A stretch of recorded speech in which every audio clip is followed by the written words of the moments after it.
Baik, baik. Assalamualaikum warahmatullahi wabarakatuh. Kami dari kelompok 5 yang beranggotakan 4 orang, yang mana pada kesempatan kali ini kami akan memandu diskusi yang mengenai pengembangan data base untuk sistem informasi manajemen. Nah, yang mana di dalam kelompok 5 tersebut kami beranggotakan 4 orang, yaitu saya sendiri selaku moderator Jayanti Sapitri, dan yang kedua itu rekan saya Tuti Handayani sebagai pemateri pertama, yang kedua yaitu Mutia Sania sebagai pemateri kedua, dan yang terakhir yaitu Rangga sebagai pemateri ketiga. Baik, untuk mempersingkat waktu langsung saja untuk materi pertama akan disampaikan oleh Tuti. Kepada Tuti dipersilahkan. Terima kasih kepada moderator yang telah memberikan saya kesempatan untuk menjelaskan materi yang pertama yang berjudul pengertian database.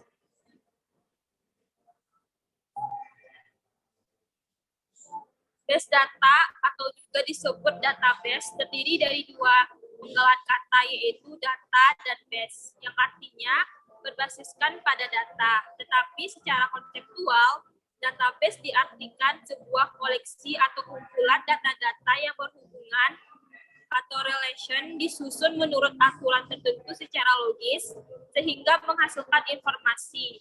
Sistem basis data adalah suatu sistem penyusunan dan pengelolaan record-record dengan menggunakan komputer. Sistem manajemen basis data atau Database Management System atau DBMS adalah perangkat lunak sistem yang memungkinkan para pemakai membuat, memelihara, mengontrol, dan mengakses basis data dengan cara praktis dan efisien. Beberapa definisi tentang database. Yang pertama yaitu Gordon C. Everest. Database adalah koleksi atau kumpulan data yang mekanis, terbagi atau shared, terdefinisi secara formal dan dikontrol terpusat pada organisasi. Yang kedua, menurut CJDET, database adalah koleksi atau data operasional yang tersusun dan dipakai oleh sistem aplikasi dari suatu organisasi. Data input adalah data yang masuk dari luar sistem. Data output adalah data yang dihasilkan sistem. Data operasional adalah data yang tersimpan pada sistem. Yang ketiga, menurut Tony Fabry, database adalah sebuah sistem file-file yang terintegrasi yang mempunyai minimal primary key untuk pengulangan data. Yang keempat, menurut S. Atre, database adalah koleksi data-data yang saling berhubungan mengenai suatu organisasi atau enterprise dengan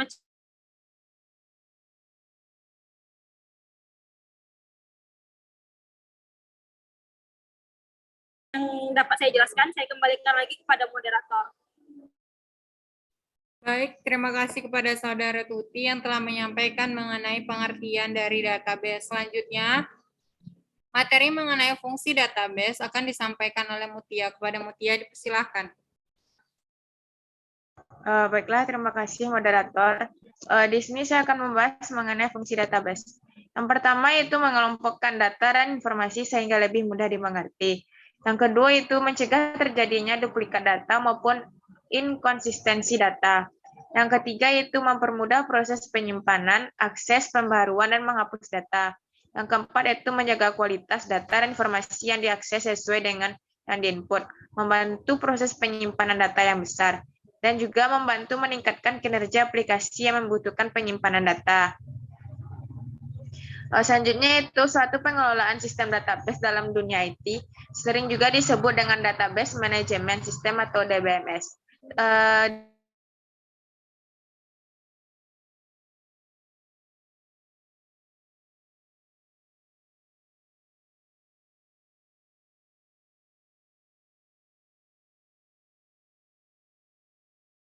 Bisa diset agar mampu mengenali duplikasi data yang terjadi saat diinput. Hal ini karena sifat database dapat diakses oleh lebih dari satu pengguna. Yang kedua itu untuk mempermudah identifikasi data. Dengan kata lain, pengelompokan data dapat dilakukan dengan beragam cara seperti membuat tabel yaitu dengan file yang berbeda-beda. Selanjutnya itu data yang juga berfungsi untuk mempermudah penggunaan hampir di semua sisi, seperti memasukkan data baru, mengupdate, atau bahkan menghapus data yang sudah tidak digunakan lagi. Yang keempat yaitu fungsi database juga bisa menjadi alternatif lain terkait masalah penyimpangan ruang dalam suatu aplikasi. Hal ini terjadi karena keterbatasan dan media penyimpanan oleh kebanyakan aplikasi komputer. Dan yang terakhir itu fungsinya keterbatasan dari media penyimpanan oleh kebanyakan aplikasi komputer. Database dapat menjadi alternatif lain terkait masalah penyimpanan ruang dalam suatu aplikasi. Sekian, terima kasih. Saya kembalikan kepada moderator. Baik, terima kasih kepada Saudari Mutia. Selanjutnya materi yang terakhir mengenai membangun database yang akan disampaikan oleh Saudara Rangga. Kepada Saudara Rangga dipersilahkan. Oke, baik. Terima kasih kita ucapkan kepada moderator. Selanjutnya saya Rangga sebagai pemateri ketiga itu akan menyampaikan materi mengenai membangun database. Nah, menurut Rusdiana dan Moch Irfan 2014, itu menjelaskan bahwa sistem basis data itu merupakan salah satu elemen penyusun yang sangat penting dalam menunjang keberhasilan sistem informasi manajemen. Nah, semakin lengkap, semakin akurat, dan semakin mudah dalam menampilkan kembali data yang termuat dalam sistem dasar basis data. Akan semakin meningkatkan kualitas sistem informasi manajemen tersebut. Nah, database ini dapat dibuat dan diolah dengan menggunakan suatu program komputer yaitu software.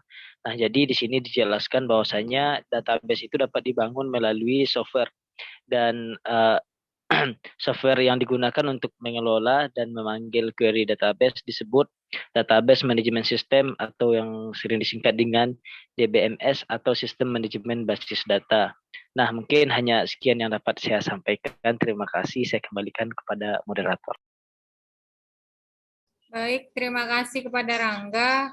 Baik, itulah materi dari kelompok 5 dan kami ucapkan terima kasih dan lebih dan kurang kami mohon maaf dan kami akhiri. Wabillahi taufiq wal hidayah. Assalamualaikum warahmatullahi wabarakatuh.